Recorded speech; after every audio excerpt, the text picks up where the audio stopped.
नमस्कार मित्रांनो. कधी तुम्ही विचार केला आहे का की आनंद नेमका कुठे असतो?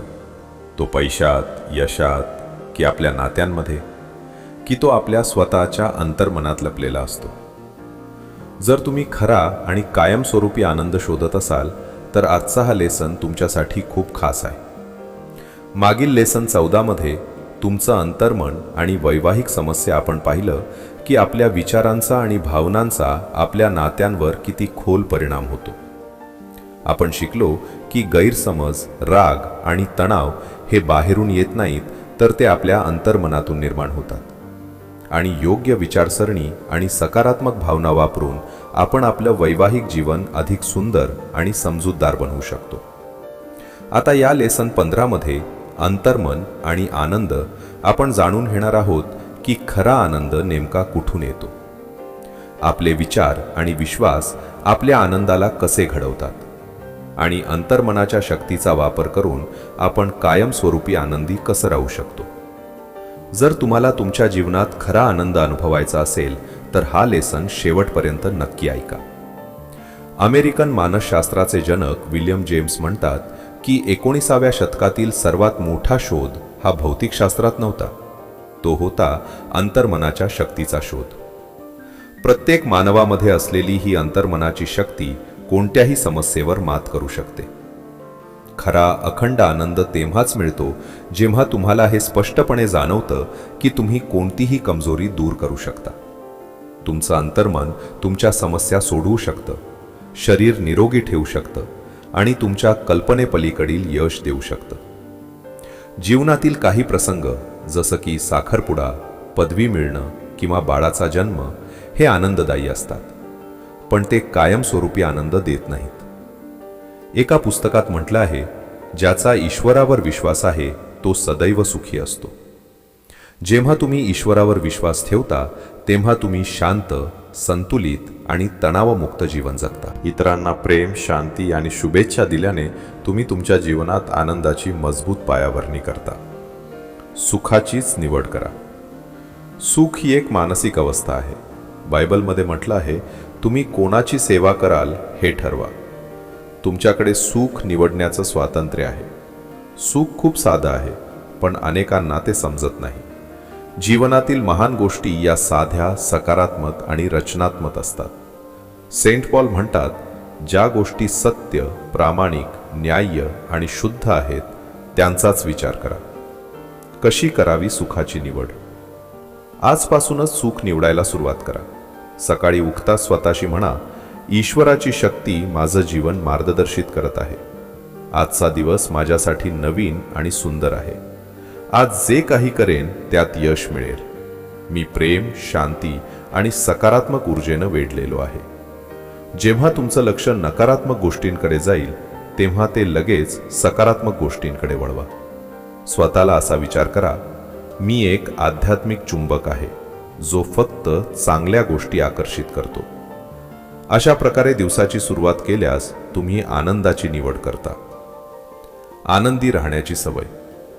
काही वर्षांपूर्वी मी आयर्लंडमधील एका शेतकऱ्याच्या घरी राहिलो होतो. तो नेहमी आनंदी, हसतमुख आणि गाणी गुणगुणणारा होता. मी त्याला त्याच्या आनंदाचं रहस्य विचारलं. तो म्हणाला, आनंदी राहणं ही माझी सवय आहे. तो दररोज सकाळी आणि रात्री आपल्या कुटुंबाला, पिकांना आणि ईश्वराला धन्यवाद द्यायचा. ही सवय त्याने अनेक वर्ष पाळली होती.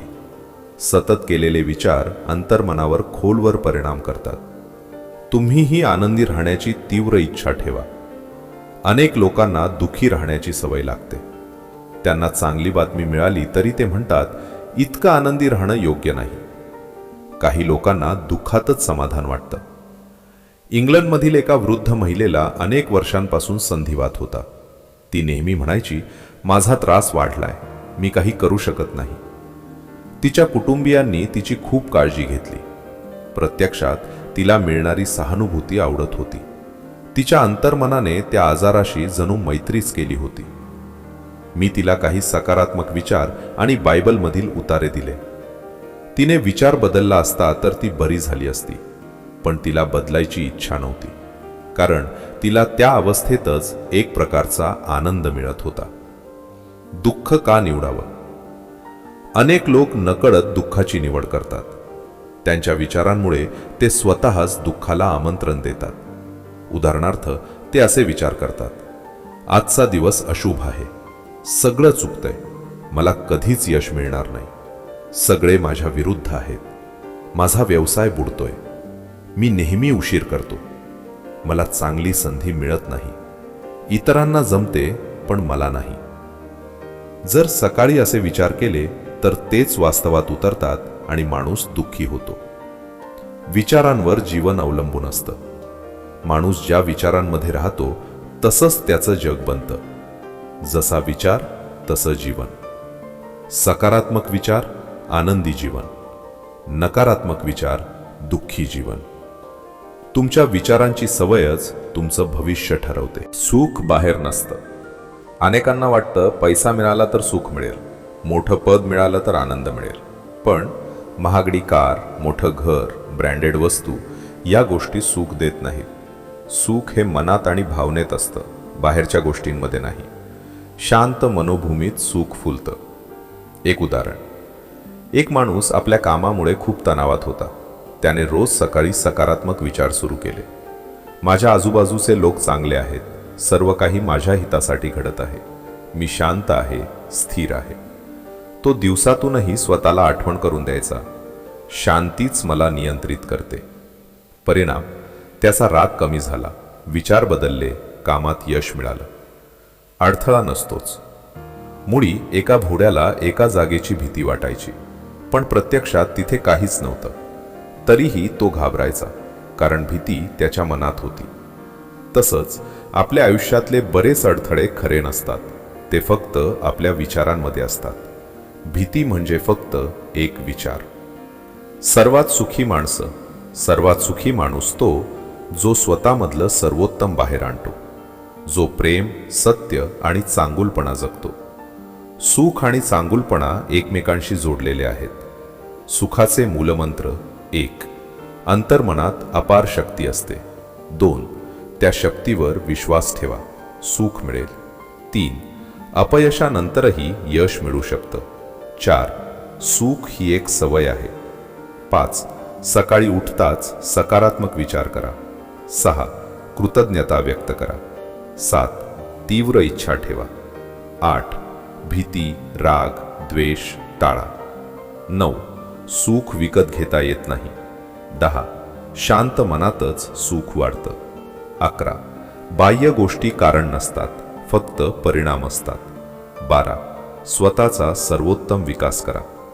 मित्रांनो, आज आपण समजून घेतलं की आनंद ही बाहेर शोधायची गोष्ट नाही, तर तो आपल्या अंतर्मनातून निर्माण होणारी एक अवस्था आहे. योग्य विचार, सकारात्मक दृष्टिकोन आणि विश्वास यांच्या मदतीनं आपण आपल्या जीवनात कायमस्वरूपी आनंद निर्माण करू शकतो.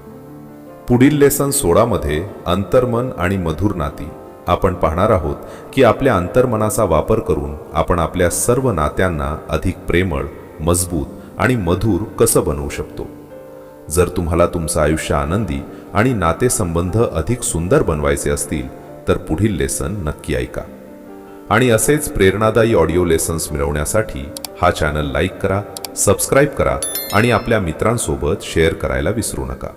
धन्यवाद आणि भेटूया पुढील लेसनमध्ये.